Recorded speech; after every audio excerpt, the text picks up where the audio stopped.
Nista' ngħaddu biex nibdew niddiskutu s-suġġetti li jmiss li se nkellmu dwar l-adozzjonijiet. Ta' spiss aħna jkollna ħana Maltini magħrufa aħjar magħrufa l-aktar għal fatt sens ta' familja li għandna u nafu li uħut mill-familji tagħna il-koppji mistewġin jew le ikunu jridu tfal tagħhom. Allura dawk li ma jistgħux ikollhom it-trabi tagħhom jixtiequ jkollhom l-aċċess biex jadottaw it-tfal. Issa biex tadottaw it-tfal mhuwiex proċess faċli. Wieħed irid japplika, irid imur jiskawtja, irid imur jara diversi pajjiżi x'opportunitajiet hemm u fejn jista' jadotta dawn it-tfal. U għaldaqstant aħna rridu naraw il-metodi ta' kif l-istat jista' jgħin bl-iskopi li l-adozzjonijiet isiru b'mod regolari. U biex nitkellmu aktar dwar dan is-suġġett għandi miegħi fl-istudju lill-Sinjura Carmen Buttigieg li hija direttur tal-Uffiċċju dwar l-adozzjonijiet. U x'hekk jinsejjaħ? Insomma, l-Awtorità Ċentrali propja. L-Awtorità Ċentrali. Mela, x'iridu jagħmlu il-koppji li jixtiequ jadottaw it-tfal? Mela, hemm proċess bħal kull ħaġa oħra. Mela, l-ewwel biex forsi nibdew niftehmu aktar aħjar, aħna bħala Awtorità Ċentrali għandna l-irwol li nakkreditaw l-aġenziji tal-adozzjoni li jagħtu s-servizz biex ngħidu hekk għax aħna Liċenzjati pratikament. Liċenzjati minna, intuhom il-liċenzja aħna hemm ħamsa bħalissa għax għandna r-row tagħna hija ta' regolatur. Jiġifieri dawn jagħtu servizz lil PAPs, il-Prospective Adoptive Parents. Mela, kull ġenitur single, koppji gay, koppji miżewġin, no. Jistgħu jmorru għand aġenzija, l-ewwel ma jridu jagħmlu kors, ikun sessions biex introduċuhom mas-suġġett ukoll biex tinvolvi l-adozzjoni, etc.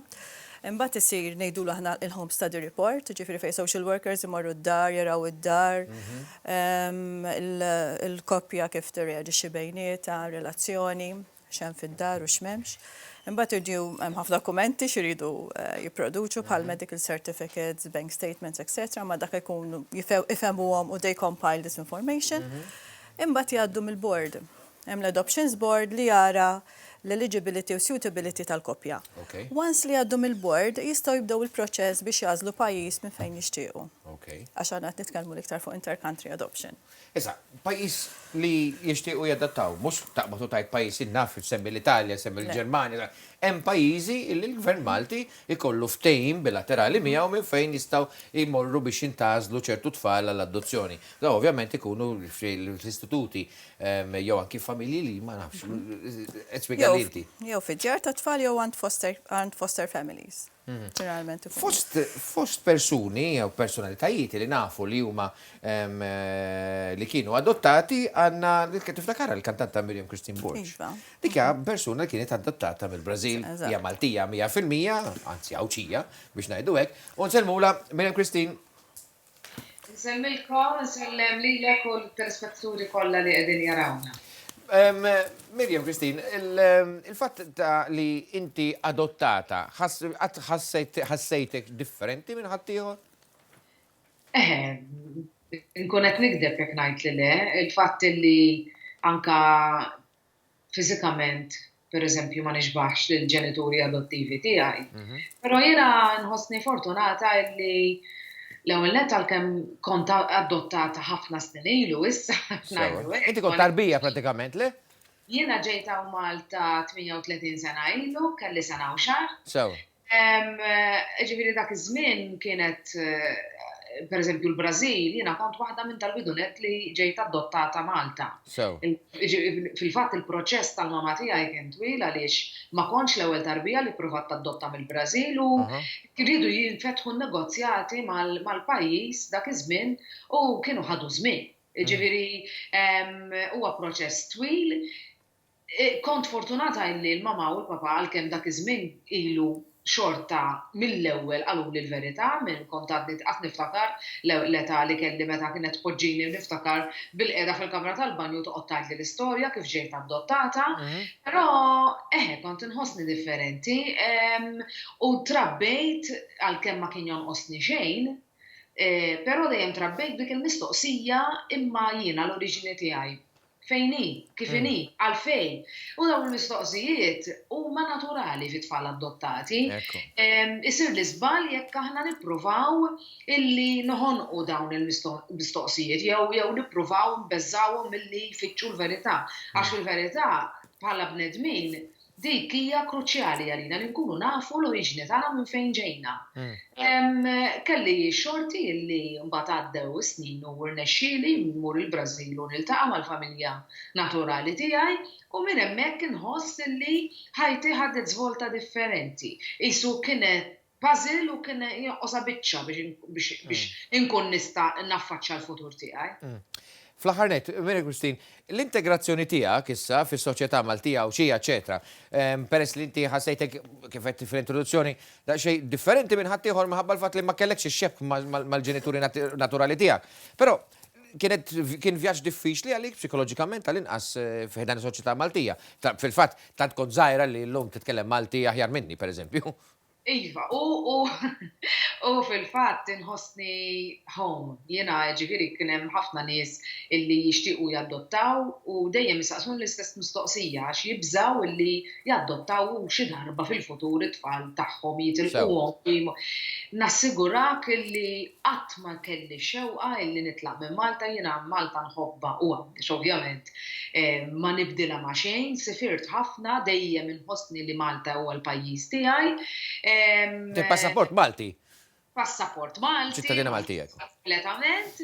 Nieħu pjaċir insifer, veru, dik hija verità, però nassigurak li dejjem ħassejtni Maltija, milquha ħafna u maħbuba grazzi lill pubbliku Malti u għawċi kollu, pjuttost li jekk xi darba ħassejt illi forsi kelli xi insikurezzi kienu propju ġejjin minni għax kif għatlek kont għadni ma nħossnix bħala persuna kompluta għaliex kien hemm bżonn li nagħmel dak il-vjaġġ u mur infittex il-passat tiegħi. Grazzi ħafna Miriam Christine Borch, ma nafx inqata' il-linja ma steku. Mela, grazzi ħafna. Biex inkomplu bid-diskussjoni ma' Carmen Buttigieg, għandna smajna li ovvjament qed insemmu l-Brażil. Nafu blamment li huma dal-pajjiżi fejn jistgħu palissa jsiru l-adozzjonijiet. Pereżempju, Russja palissa ma nasibx li qed isiru. Le, għax isiru, imma mhux daqs kemm kienu qabel, ġifieri mhux magħluqa Russja. Hemm l-Albanija li ftit ukoll, però pajjiżi li bħalissa qed nagħmlu ħafna magħhom hemm Slovakkja, l-Portugal u l-Indja. Li minn hemmhekk mixin tajjeb ħafna. Pereżempju, l-statistikaturi li kien hemm 6 adozzjonijiet fis-sena li għaddiet, imma dak huma konklużi jew ikun hemm pereżempju sensiela kienu fin naf 30-40 oħrajn li jkunu għaddejn bħala proċess. Mela, tajjeb li nispjegaw għadik. 6 ġew konklużi s-sena li għaddiet. Però, peress li bdejna ma' pajjiżi ġodda, il-proċessi sakemm indraw ukoll biex jibattu d-dokumenti kif qalet Miriam Christine, il-proċess mhuwiex faċli. Ġifieri anke inti meta tibda tiftehim ma' pajjiż, hemm proċessi xi jsir mhux naqbdu mmorru niftehmu. Proċess, pereżempju.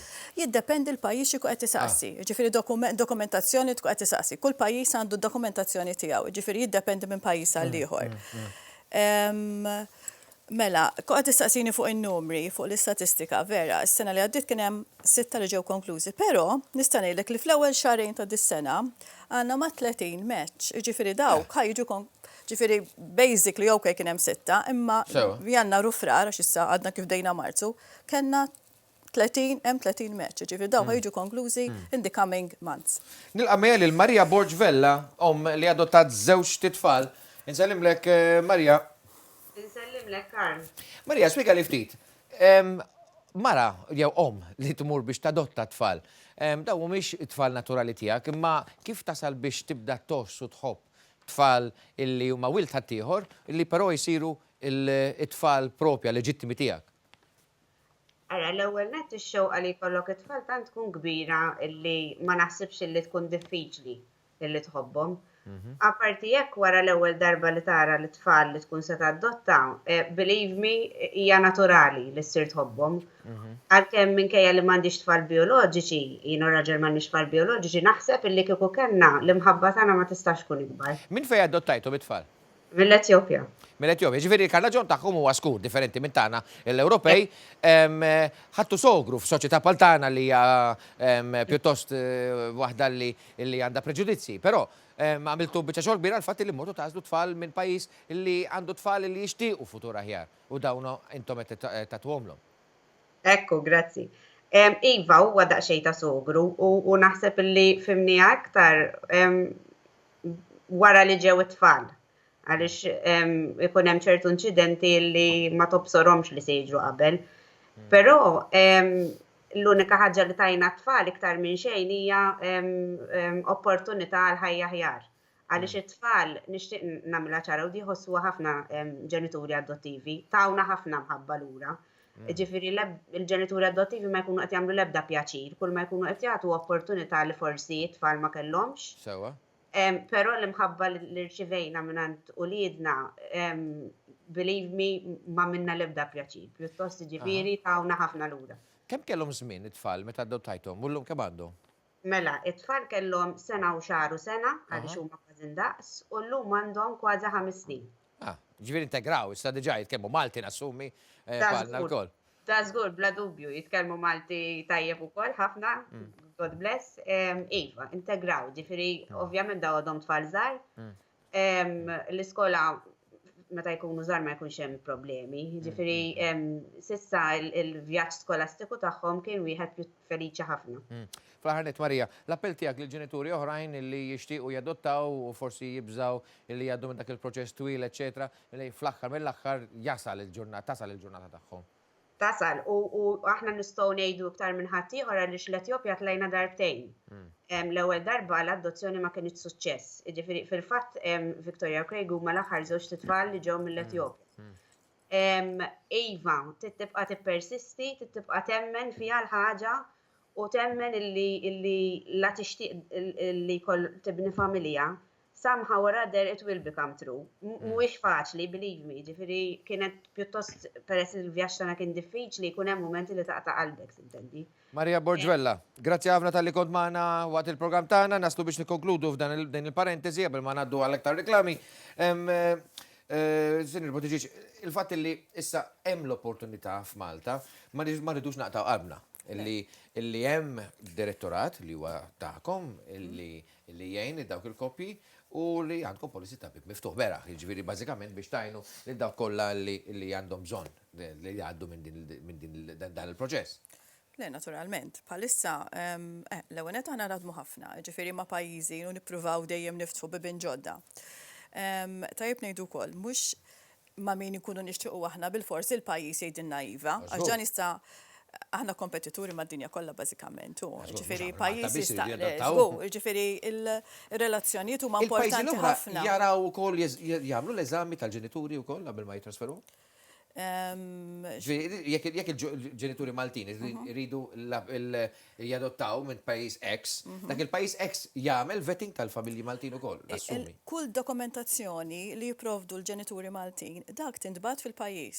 Ġifieri daw ħajamlu skrutinju ta' dik l-informazzjoni imbagħad huma jimmeċċjaw it-tifel mal-koppja partikolari, jkun hemm tim ta' professionals, ta' tobba, psikoloġisti, social workers li jiddeċidu jgħidu isma' da tifel tajjeb għal mad il-koppja. U daw jisiru awtomatikament ċittadini Maltin? Iva. Mal-ewwel, kif isir l-adozzjoni, jisiru ċittadini Maltin? Jiġu jkun hemm rikors il-qorti u jsiru ċittadini Maltin. Mela, grazzi ħafna Carmen Botiġiġ, direttur tal-Uffiċċju Adozzjonijiet, u xek. Grazzi tal-ħin tiegħek magħna. Aħna nieħdu pawża ta' ftit sekondi kif niġu lura se nitkellmu dwar suċċess ieħor Malti barra minn Malta għal darbohra sport, Anton Kuxkiri rebbieħ tal-Kampjonat Ewropew tal-Pool. Pamana.